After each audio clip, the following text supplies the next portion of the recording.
There are also concerns that Sarah Ferguson could potentially go rogue and start airing more secrets of the royal family if they are to be exiled from royal life. And insiders believe that Prince Andrew, he's unlikely to say do a Harry and get a book deal, but the same can't be said about Fergie. Andrew, what do you think about this? Is Fergie a big concern?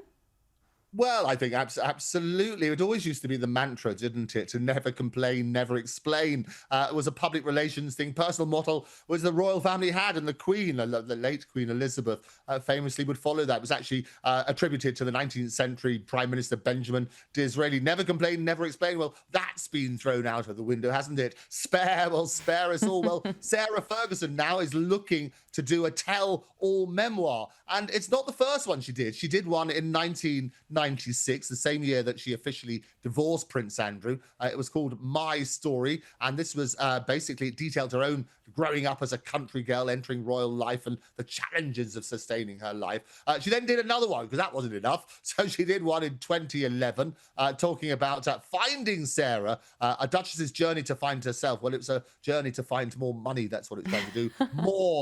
More extraditions and so on and so forth, more explosions, more scandalous financial troubles that she had in 2010. We talked about obviously the Prince Andrew sting, where Sarah was basically offered about $500,000 to get access to Andrew. All of that came out in this. Well, this is yet another book deal, and apparently publishers are sniffing round and saying, well, we might be wanting this sort of tell-all. And if she's strapped for cash, she could be very, very tempted to do it. So do watch this space. We'll reveal it all here first. Yes, yes, he will. Now, look, it's no secret that Prince William intends to shake up the monarchy when he becomes king. But what kind of traditions is he likely to scrap, do you think?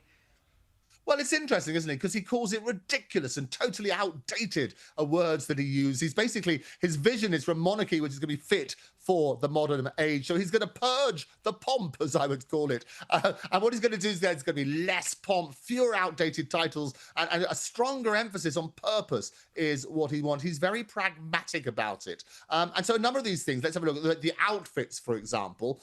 He can't stand the theatrical side of it, dressing up in all these furs and ermine and various other things. So he thinks the elaborate outfits are outdated and quite frankly ridiculous. So he wants to get rid of that so it doesn't look like a costume drama for a pantomime. Where's your career behind you is what they'd say for Andrew. But he's going to focus instead on achievement, not ceremony. And those ceremonial robes, so you can get rid of those, is what he's saying. In addition to that, he's sort of talking about these grand greetings. You might remember Meghan Markle with her bowing, how she used to practice the curtsy for the Queen. Well, he's going to think getting rid of all of that sort of stuff. So rather than have somebody to greet him in the traditional way. Also, the Queen used to do what's called hopping, divide her time between several royal estates, much like her successor. King Charles does exactly that, but William on the throne, he might be doing less of that, is what he's saying. In addition, they're having a look at other things, monograms, all these sort of wonderful ways of how they communicate.